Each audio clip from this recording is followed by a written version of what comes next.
Hello and welcome to News Mobile. Today with us we have BJP's president of Delhi wing and the driving force behind BJP's historic win, MCD poll, Manoj Tiwari. So sir, 2 साल पहले दिल्ली की जनता ने आम आदमी party को बहुत expectations के साथ लेकर आए थे. So what do you have to say about the current Delhi government? Expectation तो दिल्ली की थी, लेकिन उस एक्सपेक्टेशन में जिसके ऊपर अपेक्षा थी वो इतनी बुरी तरह फेल हुआ कि दिल्ली पूरी चरमरा गई है.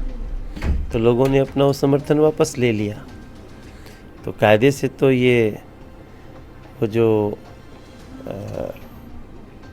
उन्होंने एक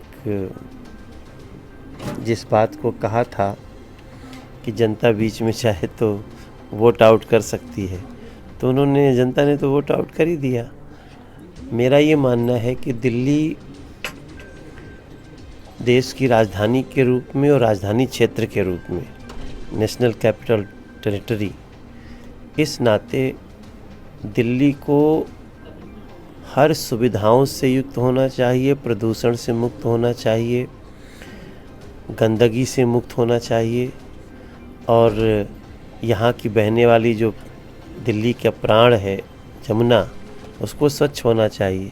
और ये सब में जो पिछले 15 साल से दिल्ली में जो भी सरकार रही है, उन लोगों ने इतना छला है दिल्ली को कि अब दिल्ली के लोगों को बड़ा अविश्वास सा हो गया है.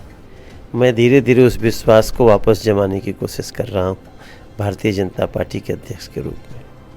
सर MCD में अब बीजेपी की पावर रहेगी. सो 5 ऐसी बड़ी चीज़ें बताइए जो कि MCD के तहत आप करेंगे. देखिए, अभी हमारा एकमात्र टारगेट है दिल्ली को हम कूड़ा और गंदगी मुक्त करें. लेकिन उसमें एक बड़ी बाधा आ जाती है जब दिल्ली को पता ही नहीं होता है कि दिल्ली 2 भाग में बटी है.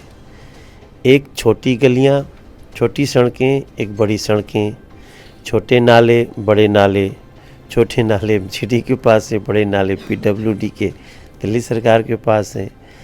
ये जब तक एक बार पूरे दिल्ली में एक सरकार नहीं होगी और वो ईमानदार नहीं होगी, काम करने वाली नहीं होगी, तब तक दिल्ली के लोग कंफ्यूज रहेंगे कि यार ये गलती किसकी है. तो फिर भी दिल्ली के पूरे बजट का मात्र 5% मेरे पास है, अगर आप कहते हैं कि मैं MCD में हूँ तो. और 5% वाले से सबको एक्सपेक्ट कर रहा है, और जिसके पास 95% है वो रोज़ 200 रोपड़ कर रहा है. सर मेरा अगला सवाल इसी पे ऊपर है. दिल्ली में अगले चुनाव में बीजेपी काफ़ी अच्छी तरह से कंटेस्ट करेंगी. सो बीजेपी की तरफ से अगला कैंडिडेट कौन हो सकता है?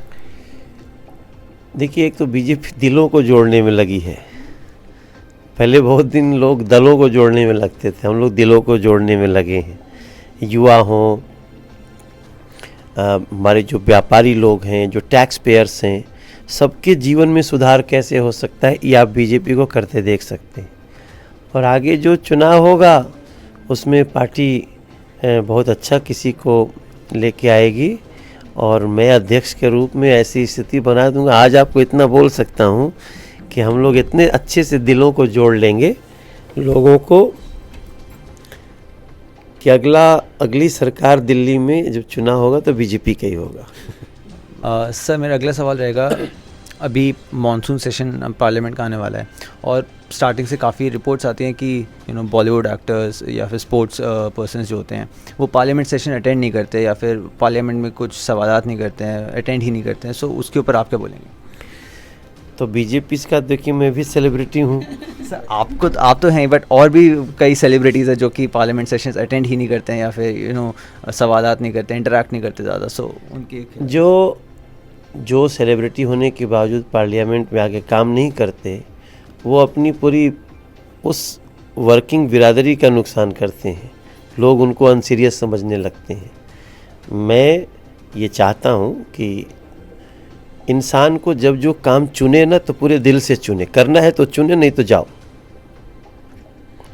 तो इस देश में बहुत सारे गुणी लोग हैं और हर क्षेत्र में हैं. तो आप सिर्फ अपने लोकप्रियता के आधार पे किसी का अधिकार मत छीनिए. आना है तो काम करो. सर वो मेरा अगला सवाल है कि ग्राम भारत जो इंडिया का हैंडलूम है उसके लिए आप प्रमोशन के लिए काफ़ी चीज़ें कर रहे हैं, सो आप लोगों से क्या अर्ज करना चाहेंगे कि हाउ टू प्रमोट? देखिए, वैसे भी हम लोग क्या जानते हैं कि हमारा 80% तो गांव है। तो जब ग्राम का बनाया चीज़, गांव का बना चीज़ जब आएगा तो गांव समृद्ध होगा, और गांव समृद्ध हो गया तो शहर वालों को टेंशन ही नहीं होगा, नहीं तो गांव वाले घुस घुस के शहर वालों को परेशान करेंगे। तो गांव की चीज़ों को खरीदो, शहर बहुत खुश होगा। So my last question on a signing off note, like what is the message for the youth which is the future of India? आज मैंने एक यूथ टीम से मिला जो गुजरात में उन एक नया कोर्स कर रहे हैं, वो पॉलिटिकल मैनेजमेंट एंड अवेयरनेस। मैं दंग रह गया कि पॉलिटिकल मैनेजमेंट एंड अवेयरनेस का भी कोर्स होने लगा, 1 साल का सर्टिफिकेट कोर्स। इस देश की दशा दिशा पॉलिसी क्या होगी, इसमें भाग लेने के लिए युवाओं को पॉलिटिक्स में भी इंटरेस्ट लेना चाहिए। अदरवाइज आप कुछ और सोच रहे हैं और गंदे लोग इधर आ जाते हैं, आपको मनोवैज्ञानिक रूप से आपको यूज करके, आपको डाइवर्ट करके वोट ले लेते हैं, आपके लिए काम नहीं होता।